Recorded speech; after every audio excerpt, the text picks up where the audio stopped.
دا یو نه هېرېدونکې واقعه هله پېښه شوه کله چې د خپل وخت د ټولو نه لوی جهاز په یو تور سمندر کې ډوب شو. زه خبره کوم د RMS ټایټانیک، د خپل وخت د ټولو نه لوی او لګجري جهاز چې پکې هر قسم سهولت موجود و، لکه جیم، لایبرري، سویمینګ پول، رسټورانټ او د دې نه علاوه نور هم ډېر شي. او دې ته به یو انسینکیبل جهاز وي، یعنی یو نه ډوبېدونکی جهاز، او دا نوم یې ورته مالک ورکړی و. دا جهاز وایټ سټار لاین کمپنۍ جوړ کړی و او په 3 کالو کې مکمل شوی و. په دې باندې هغه وخت کې $7.5 میلیون خرچه راغلی وه چې د نن سبا ته $400 میلیون جوړیږي. په 10 اپریل کال 1912 باندې ټایټانیک خپل لومړنی سفر شروع کړ چې د انګلند ساوث هیمپټن نه د امریکا نیویارک ته روان و. په دې جهاز کې ناست خلک ډیر زیات خوشاله دي او خنداګانې کوي، ځکه چې په یو لوی جهاز کې ناست دي. خو دې ته دا پته نه و چې مخکې به موږ څومره په دردناک مرګ سره مړه کېدو والا یو، او موږ د خپل مرګ ټکټ پخپله اخیستی دی. ټایټانیک په خپل فل سپیډ سره روان دی او دا جهاز کیپټن جیسپي چلی چې یو ماهر کس دی. په 14 اپریل باندې په سمندر کې ډیر زیات دوند او لوړه وه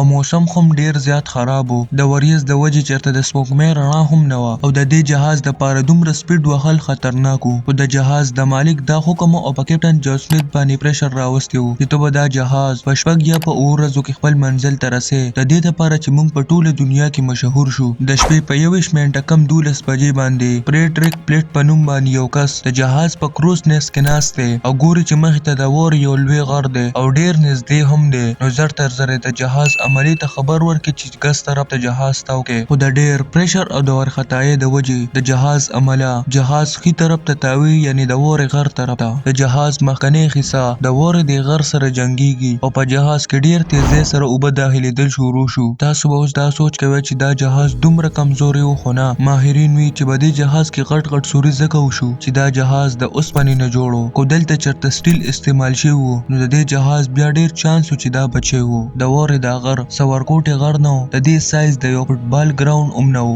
دا اوس هم څه د خطرې خبره نه وه، ځکه چې دا جهاز په یو داسې طریقې سره ډیزاین شوی و خو د دې 4 چته هم ډک شي، نو دا جهاز به خپل سفر جاري ساتي او روان به وي. خو د بدقسمتۍ نه د جهاز لومړنی چت هم ډک شو، دویم هم ډک شو، دریم هم ډک شو او شپږم چته اوبه راوختلې. د جهاز عملې د جهاز بچ کولو دپاره منصوبې جوړول شروع کړو چې په څه ناسته طریقه دا جهاز بچ کړي. خو په دې کې یو کس وي چې دا نه ډوبېدونکی جهاز به اوس هم لږ ساعت بعد ډوب شي. نو کیپټن جون سمیت د ریډیو اپریټر جیک فلیپ ته خبر ورکوي چې زر تر زره په ریډیو باندې سیګنل ولېږه، خو دلته موږ سره چېرته نږدې یو جهاز وي او موږ بچ کړي. جیک فلیپ لګیا دی او په ریډیو باندې مسلسل سیګنل لیږي، خو دلته نږدې یو شپ هم نشته سیوا د دې یو شپ نه چې نوم یې دی SS کیلیفورنین. خو د بدقسمتۍ نه د دې ریډیو بند دی او ټایټانیک ته اخرنی آیس وارنینګ هم دې جهاز ورکړی و، خو د جهاز عملې د اخم وارنینګ نظر انداز کړی و. بیا دې په هوا کې پلیئرز یعنی روشنایي پرېږدي، خو د چا په موږ باندې نظر شي او موږ بچ کړي. دا روشنایي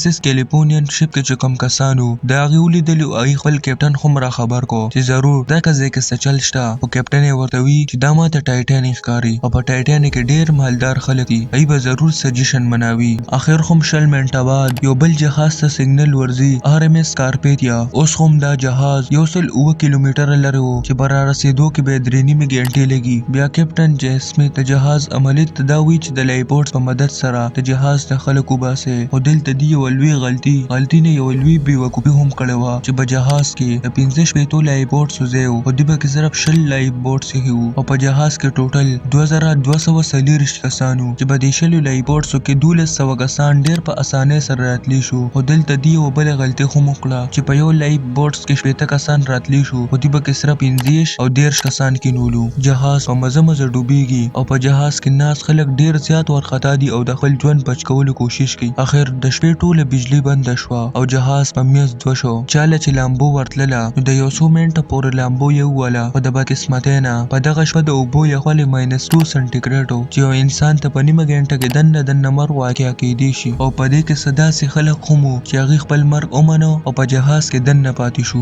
اخر هم چې کم جهاز ته سیګنل تللی و هغه راورسېدو. اوس صرف په سمندر کې هر طرف ته لاشونه پراته وو او صرف هغه کسان بچ کړي چې کم په لایف بوټس کې وو. بیا په دې جهاز بسې انویسټیګیشن چالو و او پوره 2 کاله بعد د سمندر په تل کې پیدا کو. د یوې معمولي غلطۍ د وجې یو نه ډوبېدونکی جهاز هم ډوب شو، خو د دې جهاز د ملبه څوک هم نه راوباسي ځکه چې په دې باندې ډېره خرچه راځي او که دا راوباسي نه د دې سپیده نشته. ویل کیږي چې په دې باندې زنګ ډیر په تیزی سره روان دی او د 2030 پورې به د سمندر اوبه ځان سره خل کی. او په دې کې داسې خوش قسمته کسان هم وو چې هغه خپل ټیکټ اغوستی وو خو د څه مسلې د وجې خپل ټیکټ کینسل کو. لکه یو کس هغه راغلی وو کله چې ټایټانیک روانېدو نو په هغه وخت کې خپه واړېدله د هغې د وجې خپل ټیکټ کینسل کو. او یو بل کس چې د هغه پالتو ځناور ډیر خوښ وو لکه سپي او پیشو هغه بیمار وو نو هغې ته پاتې شو او څوک په راتلو کې لیټ شو. خو دا کسان وروسته بیا ډیر زیات خوشحاله وو. او بل طرف ته الله تعالی د دې ټول ژوند بچ کو. تاسو خو به اورېدلي چې د الله تعالی په هر کار کې حکمت وي. دا تاسو در اوسه پورې یو فیک سټوري ونه کتله بلکې دا واقعه په 1912 کې پیښه شوې وه. موږ نورې داسې کهانۍ د ستاسو دپاره جوړې کړو نو لاندې په کمنټ باکس کې موږ ته ووایئ. او که دا ویډیو مو خوښه شوې وي نو ویډیو لایک کړئ او چینل دې سره سبسکرایب کړئ. د لوی الله په امان.